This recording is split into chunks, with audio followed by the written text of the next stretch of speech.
మనం చక్కగా ఒక టైటిల్ పెట్టేసేయచ్చు, అత్యాచార ఆంధ్రప్రదేశ్. ఎందుకంటే గిన్నెస్ బుక్ కూడా పంపించాలనుకుంటున్నా నేను రేపో ఎల్లుండో. మొత్తం ఆ డేటా అంతా కలెక్ట్ చేసి పసిపిల్ల 6 నెలల పసిబిడ్డ మొదలుకొని 60 ఏళ్ల వృద్ధురాలి వరకు కూడా ఎన్ని జరిగినాయో ఈ ప్రభుత్వం ఏర్పడిన తర్వాత వాళ్ళందరి లిస్టు కూడా తీసుకుంటే ఇంతవరకు బహుశా ఏ రాష్ట్రంలో కూడా, భారతదేశంలో కాదు ప్రపంచంలో కూడా బహుశా ఏ దేశంలో కూడా ఇన్ని అత్యాచారాలు వచ్చిన 2 సంవత్సరాల్లోనే కొన్ని వేలు దాటిపోయినాయి. మరి ఎక్కడికక్కడ ఒక్క కేసు కూడా ఇంతవరకు వాళ్ళని అరెస్ట్ చేయటం కానీ, లేకపోతే వాళ్ళ మీద కేసు బుక్ చేయటం కానీ స్వయంగా ఎమ్మెల్యేలు చేస్తున్నారంటే ఇంతకంటే నీచం ఏమన్నా ఉందా? ఇక్కడ ఆశ్చర్యం ఏంటంటే ఈ సనాతనులు, ఎందుకంటే ఈ మధ్య సనాతనవాదం కొత్త డ్రామా ఒకటి మొదలైంది కదా ఆంధ్రప్రదేశ్లో. కొత్తమైనటువంటి డ్రామా, కొత్త డ్రామా మొదలైపోయింది. ఏంటి మతం, అదేవిధంగా మా ఇలవేల్పు వెంకటేశ్వర స్వామినే మేము రోజు పూజ చేస్తాము. మరి ఇన్నేళ్లలో 40 ఏళ్ల ఇండస్ట్రీ ఎప్పుడు కూడా ఒక్కసారి కూడా ఆ మాట చెప్పినట్టు మనం వినలేదు కదా. గతంలో ఏనాడు చెప్పలా, ఈ మధ్య చాలా ఎక్కువైపోయింది దానికి. ఎందుకంటే అది కూడా వెంకటేశ్వర స్వామిని కూడా రాజకీయాల్లోకి లాక్కొచ్చేసాడు గనక, లాక్కొచ్చి దేవుణ్ణి కూడా నేను వాడుకుంటున్నా చూడండి అని చెప్తా ఉన్నాడు. కనుక ఈ సనాతనులు వీళ్ళందరూ కూడా మతం గురించి ఇంత గొప్పగా మాట్లాడుతున్న వీళ్ళు పూర్వరంగం చూస్తే దేవుడే లేడని చెప్పిన ఆయనేమో సిబిఎన్ చంద్రబాబు నాయుడు. అదేవిధంగా మా నాన్న దీపంతో సిగరెట్ వెలిగించుకుంటాడని చెప్పినటువంటి మరొక ఆయన డిప్యూటీ సీఎం. వీళ్ళిద్దరూ కలిసి ఈరోజు బ్రహ్మాండమైన వేషాలు వేసుకొని తిరుగుతూ ఉన్నారు ఆంధ్రప్రదేశ్లో. పోనీ ఈ సనాతన ధర్మం ఏం చెప్పింది మహిళల గురించి అనేది వీళ్ళకు ఒక్కసారైనా ఆలోచించారంటే అదేమీ లేదు. ఎత్ర నార్యస్తు పూజ్యంతే రమంతే తత్రావై దేవాహ, ఇది చాలా మనుస్మృతి అనుకుంటా అని చెప్పింది. అందువల్ల ఏ దేశంలోనైనా సరే మహిళల్ని గౌరవించాలి, పూజించాలి. అలా మహిళల్ని గౌరవించినటువంటి సమాజమే చాలా ముందుకెళ్తుందని చెప్పి గాంధీ గారు కూడా చెప్పారు ఇదే మాట. ఏంటంటే no civilization can survive itself in believes in women's independent. ఎక్కడ కూడా ఏ దేశమైనా సరే నాగరికతలో ముందుకు పోవాలి అంటే స్త్రీలను గౌరవించాలి, ఆ స్త్రీలకు సమానమైనటువంటి అధికారాన్ని ఇవ్వాలి. అట్లా స్త్రీలను గౌరవించకుండా అణిచివేతకు లేకపోతే వాళ్ళని ఒక భోగ వస్తువులుగా వాడుకునేటువంటి ఏ సమాజం కూడా ఇంతవరకు ముందుకు పోలేదు. గతంలో మనకి భారతం రామాయణం చదువుకున్నాం కదా, సీతను చెరబడితే మొత్తం లంకతో సహా సర్వనాశనం అయిపోయాడు రావణాసురుడు. అదేవిధంగా ద్రౌపదిని నిండు సభలో అవమానం చేస్తే వంశనాశనం అయిపోయాడు దుర్యోధనుడు. ఇలా చరిత్ర అంతా మనకి చెప్తూ ఉన్నా కూడా సత్యాలు మరి ఇప్పటి వరకు కూడా కళ్లు తెరవనటువంటి పురుషాధిక్య సమాజానికి ప్రతీకలుగా నిలబడ్డ ఈ చంద్రబాబు నాయుడు, ఆయన కొడుకు, అదేవిధంగా పవన్ కళ్యాణ్, ఈ ముగ్గురు కలిసి మహిళల మీద ఇంత దారుణంగా జరుగుతుంటే ఒక్క సుగాలి ప్రీతి విషయానికేమో పెద్ద అల్లరి గొడవ చేసినటువంటి పవన్ గారు మరి మా గవర్నమెంట్ వస్తే 5 నిమిషాల్లోనే నేను పరిష్కారం చేస్తా అంటే చివరికి వాళ్ళ అమ్మ వచ్చి రోడ్డు మీద పాపం ధర్నా చేసినా కూడా ఆవిడని పట్టించుకోకుండా అయిపోయింది మీకు పరిష్కారం అయిపోయింది, మీ కేసు అసలు తీసుకోవడానికి వీల్లేదు. ఇంత దుర్మార్గంగా వ్యవహరిస్తున్నటువంటి వీళ్లు పరిపాలకులు అని చెప్పి ఆశ్చర్యం వేస్తా ఉంది. ఇక ఈ మహానుభావుడు ఉన్నాడు కదా, గంటకు ఒక మాట పూటకో వేషం వేసేటువంటి చంద్రబాబు నాయుడు ఉన్నాడు కదా, ఆయన అంటాడు మహిళల మీద ఎవరైనా సరే మహిళలకు అన్యాయం జరిగితే వాళ్ళ పని ఆఖరంట, అంతటితో ఉండరంట. కానీ ఈయన సాగిస్తూ వచ్చిందే మహిళల మీద కదా. నన్ను మొదలుకొని మొదటి నుంచి కూడా ఈయన జరిపినటువంటి అన్యాయాలు, వేసినటువంటి నిందలు అతి దారుణంగా ప్రభుత్వాన్ని లాక్కోవటానికి, ఎన్టీఆర్ని దింపటానికి, ఆయన మరణానికి కారకుడైనటువంటి వ్యక్తి ఫస్ట్ లక్ష్మీపార్వతినే కదా టార్గెట్ గా చేసుకుని ఇష్టం వచ్చిన నిందలు మొన్నటి దాకా కూడా వేస్తానే ఉన్నారు కదా, ఇప్పుడు కూడా వేస్తున్నారేమో తెలియదు. మరి ఒక మహిళ వచ్చి ఆయన ప్రాణాలు కాపాడి అధికారాన్ని తీసుకొచ్చి ఆ రోజు మీరంతా ఎక్కడున్నారు? ఈ మహిళే కదా ఎన్టీఆర్ గారితో రాష్ట్రం అంతా తిరిగి మొత్తం కూడా 258 సీట్లు సాధించినప్పుడు ఆ విజయంలో ఆమెకు పాత్ర లేదా? ఆ రాగానే 8 నెలలు తిరగకుండానే ఆ మహిళ మీద ఇంత ఘోరమైన నిందలేసి మరి గవర్నమెంట్ని పడగొట్టినటువంటి నీకు మహిళల మీద గౌరవం ఉందా చంద్రబాబు నాయుడు? ఎంత నువ్వు మేకవన్నె పులివంటే పైకి మేకతోలు కప్పుకొని సూక్తులు సూత్రాలు అన్ని కూడా పైకి మాట్లాడుతూ ఉంటావు, శాంతి మంత్రాలు చెప్తూ ఉంటావు, వెనక చేసే అన్ని కూడా ఘోరమైనటువంటి కృత్యాలే. ఎంత కుసంస్కారి నువ్వు. నీ ప్రభుత్వం రాకముందు నుంచే అంటే అనౌన్స్ అవ్వగానే నీ ప్రభుత్వం వస్తుంది అనగానే మొదలైపోయినాయి అమ్మాయిల మీద అత్యాచారాలు. ఎక్కడి నుంచి కర్నూలులో పసిపిల్లని ఇంతవరకు డెడ్ బాడీ కూడా దొరకనటువంటి పరిస్థితి. అక్కడి నుంచి ఎన్ని రకాలైనటువంటి పసిపిల్లల మీద, అదేవిధంగా స్వయంగా మీ పార్టీ ఎమ్మెల్యేలే ఈ విధంగా అత్యాచారాలు చేస్తుంటే ఏ ఒక్కడినైనా సరే నువ్వు పార్టీ నుంచి సస్పెండ్ చేసావా? ఏ ఒక్కడినైనా సరే తీసేసావా? ఇంతెందుకు, ఒక పవిత్రమైనటువంటి వెంకటేశ్వర స్వామి దేవాలయానికి నువ్వు చైర్మన్ గా పెట్టినటువంటి వ్యక్తి ఈ విధంగా ఇంత వయసులో, ఎందుకంటే వయసు మొన్ననే చెప్పుకున్నాం మనము, వయసు ఎంత పెరిగిందనేది కాదు, జ్ఞానం ఎంత ఉంది, సంస్కారం ఎంత ఉంది, ఏ విధంగా మంచి నడవడిక ఎంత ఉంది అనేటువంటిది తీసుకొని అటువంటి వ్యక్తుల్ని అట్లాంటి ప్రదేశంలో పెట్టాలా స్వామి? ఎందుకంటే ఇదంతా కూడా ఒక ఇన్స్పిరేషన్ కదా. భక్తులందరికీ కూడా ఒక మంచి వ్యక్తి అక్కడ ఉన్నారంటే అదొక గౌరవము, ఒక ఆరాధన కలుగుతుంది.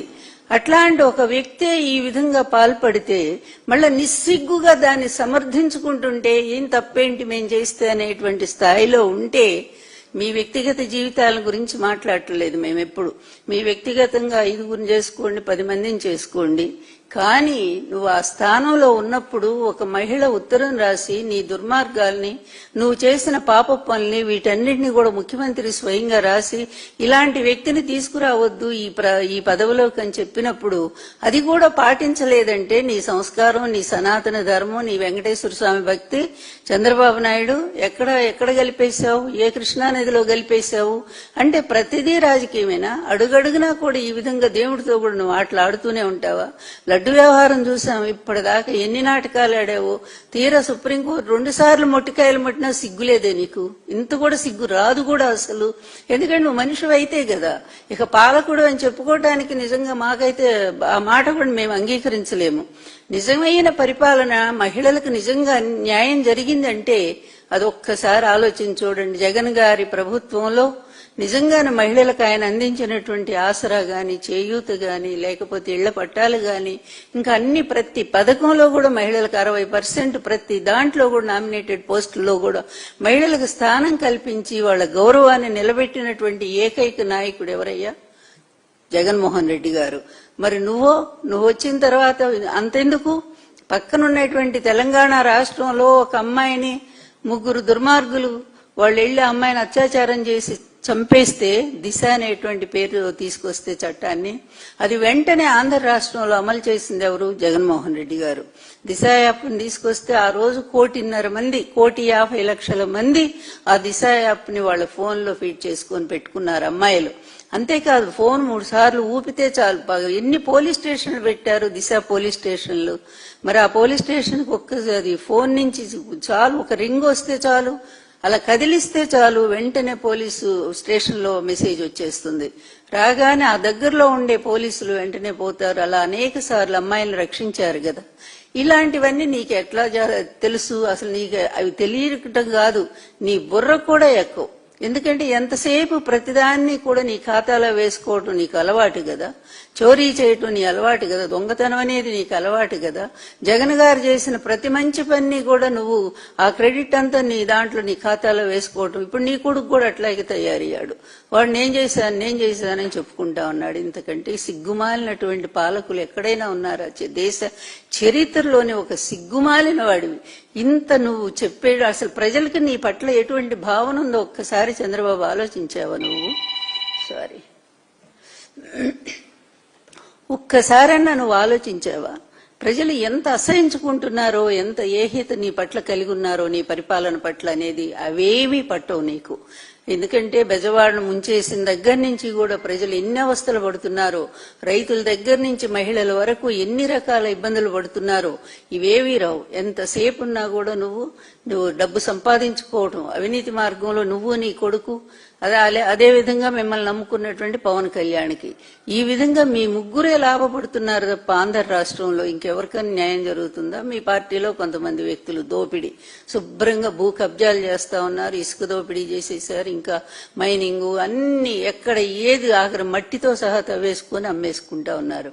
ఇంత అవినీతి ఎప్పుడు చరిత్రలో లేదు. గత జగన్ గారి ప్రభుత్వంలో ఎక్కడ కూడా మచ్చలేదు. ఏ ఒక్కటి కూడా మీరు నిరూపించలేకపోయారు. ఎన్ని అబద్ధాలు చెప్పినా సరే జగన్ గారు ఎంత పూర్తిగా అవినీతి రహితమైనటువంటి అద్భుతమైన పరిపాలన డైరెక్ట్ సొమ్ము ప్రజలకే అందేటట్టు మరి ఆయన అందజేశారు కదా. అది నిజమైనటువంటి పరిపాలన. అదంతా పోయి ఇప్పుడు ఎట్లాంటి పరిపాలన? రాక్షస పరిపాలన, మహిళలకు వ్యతిరేకమైనటువంటి పరిపాలన. అమ్మాయిలు భయపడిపోతున్నారు. మొన్న ఒక తల్లి ఆక్రోశం నేను విన్నాను, టీవీలో మాట్లాడుతూ ఉంది. మా పిల్లల్ని ఇప్పుడు స్కూలు పంపాలన్నా, స్కూలు దశ నుంచి 12-13 ఏళ్ళు వచ్చిన పిల్లల్ని కూడా స్కూలు పంపాలంటే భయపడిపోతా ఉన్నారు తల్లిదండ్రులు. ఇక కాలేజీకి వెళ్లే పిల్లలు మళ్ళీ ఇంటికి వచ్చిన దాకా కూడా పాపం అంతగా తల్లిదండ్రులు ఎదురు చూస్తా ఉన్నారు. ఇలాంటి పరిస్థితి ఒకనాడు ఎట్లా ఉందయ్యా మహిళలకి? సొంత ఇంట్లో తల్లిదండ్రుల రక్షణలో ఏ విధంగా ఆడపిల్లలు హ్యాపీగా ఉన్నారో అదే విధంగా సొంత అన్నదమ్ములు ఏ విధంగా వాళ్ళని కాపాడుకున్నారో ఆడపిల్లల్ని, జగన్ గారి ప్రభుత్వంలో కూడా ఆ విధంగా ఒక సొంత కుటుంబంలో ఉన్నట్టు హాయిగా తిరిగి వచ్చేవారు ఆడపిల్లలు. క్రైమ్ రేట్ ఎంత తగ్గింది? అత్యాచార ఘటనలు అసలు ఏవో పేరుకు 1-2 తప్ప ఎక్కడన్నా జరిగినాయా? చూడండి, కంపేర్ చేసి. మీరు ప్రభుత్వంలో అన్ని రికార్డులు ఉన్నాయి కదా, మీరే లెక్క చేయండి. కానీ మీ ప్రభుత్వంలో ఎన్ని జరిగినాయో ఒక్కసారి ధైర్యంగా బయట పెట్టగలరా? మీరు చేసినటువంటి పాపాలు ఎన్నంటే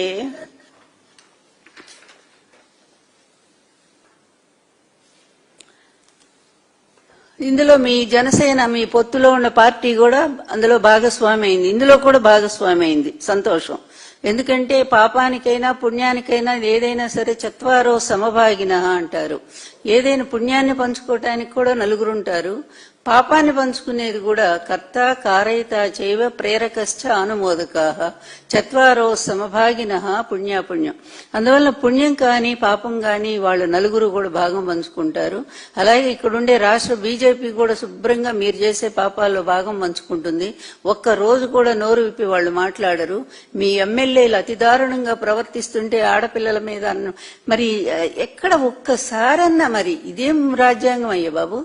మీ రెడ్ బుక్ రాజ్యాంగం అంటే మీ అపర మేధావి, నీ కొడుకు స్టాన్ఫర్డ్ మేధావితనమంతా కూడా ఈ రెడ్ బుక్ రాజ్యాంగంలో పొందుపరిచి అందులో అమ్మాయిల మీద అత్యాచారాలు చేయండి, వీలైతే చంపేసేయండి, అదేవిధంగా ప్రతిపక్షం వాళ్ళు నోరెత్తిన వాళ్ళందరినీ తీసుకెళ్లి జైళ్లలో పడేయండి, ఇదే సరైనటువంటి రాజ్యాంగం అని చెప్పి ఆయన రాసుకున్నటువంటి రాజ్యాంగాన్ని మీరంతా కూడా మెచ్చుకుంటున్నారేమో అనిపిస్తా ఉంది చూస్తే. అంతే ఉంది, దాన్ని ఆమోదించినట్టే ఉంది. అందుకనే పోలీసులందరినీ కూడా ఎందుకు పనికి మాలిన వాళ్ళలాగా చేసి పక్కన పడేశారు, వాళ్ళని ఇంటికి కాపలాదారులాగా మార్చి పడేశారు మీరు పోలీస్ వ్యవస్థను కూడా. ఈ విధంగా ఇక్కడ మనం తీసుకుంటే ఎన్ని అంటే జనసేన రైల్వే కోడూరికి అది చెప్పేదే లేదు, అది సీరియల్ గా నడుస్తూనే ఉంది ఆ శ్రీధర్ గురించి. అట్లాగే